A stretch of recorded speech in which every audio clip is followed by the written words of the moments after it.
can't hear me. Okay. Are you ready for the next few minutes? Because just park yourself in front of your TV. Right. You will fall in love with Jen. All right, depending on where you're at in Northeast Ohio, you can definitely hear the spring season. Yes, millions of songbirds migrating back from South America and to North America. Some are settling back home here in the Cleveland Metro Parks. And joining us now is the famous Jen Brunfield from Get out of Metro here. Parks. Hey, everybody. I'm so excited to see you in studio with us. I know. This is great.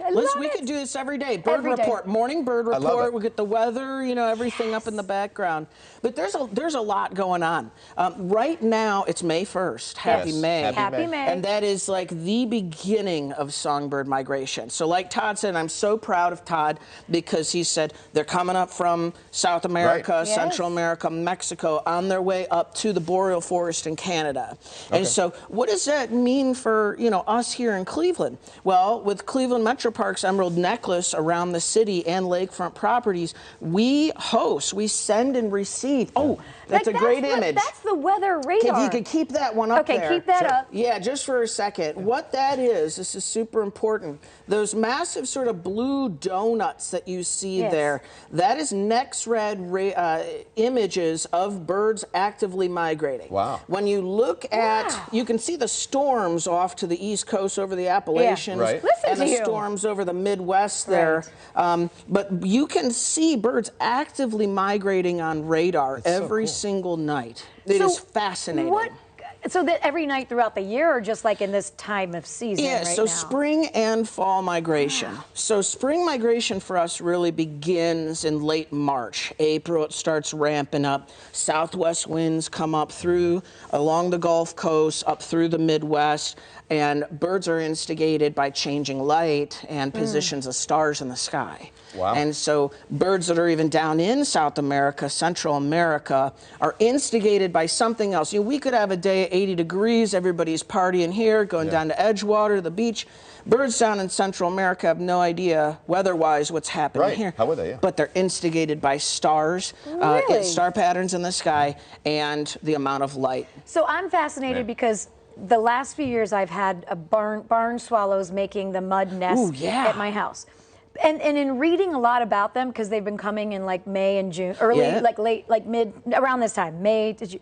But they come and usually come to the exact same place, exact same house, to have that exact same nest, and their family members. And I mean, the dedication, because then they go down to. Like, they're migrating down to Mexico, Central America. And they come back, they find my house. It's incredible. So birds have this brilliant set of GPS systems, essentially, stored in their brains.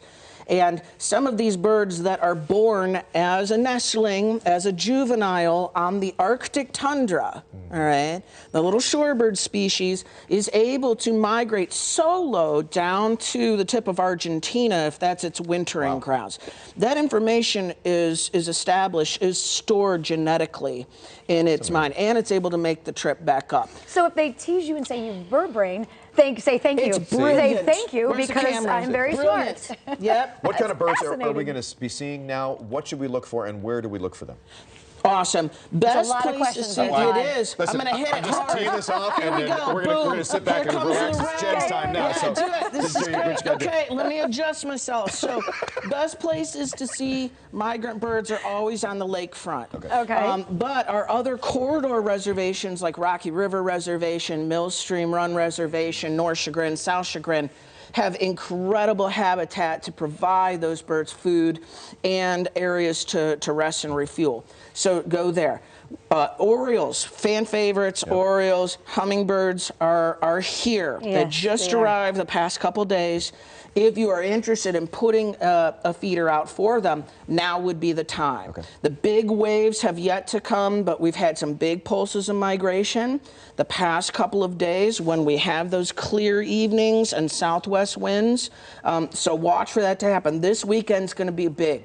After this rain passes. I have a quick ready, question, Todd. because you mentioned the hummingbirds. So I always do the sugaries syrup, but then it also attracts bees. It does. So what else can we feed the hummingbirds that don't attract bees? You need native wildflowers in your backyard. Yes. So if you do not want to attract bees, hornets, wasps, because of course they do love that sugary substance, put more native wildflowers in your backyard. The hummingbirds, they want insects. Their diet is like 90% insects. That sweet, sugary is like ice cream to them. So we it's don't just need an to do extra that then. boost. Okay. More native wildflowers is even better for And hummingbirds. speaking of flowers, you guys have the flower tours too, the wildflower we tours. do. There's so much going on, and wildflowers right now are just incredible. We've got Virginia bluebells are bursting. It's unbelievable. Yeah, that image right there. It says spring bird migration, but get out to see a Virginia bluebells. That's in Bedford Reservation. Unbelievable. Hinckley Reservation's incredible. South Chagrin. You'll get out to see just an amazing diversity of wildflowers. It's awesome. Right now. All right, Kenny, your biggest fan, is here. Kenny, get in here. Yeah, Kenny, come on. Yeah, Jen, dive it in. is so good to have you here. Check out the Cleveland Metro Parks website. We do birds every day. Jen's coming for your job, Scott. I don't know if you heard about Southwest Williams and migration. About the And the migration. storm. And Zoom. Hey, buddy. Yeah. Over to Scott for more weather. Jen, you are so amazing.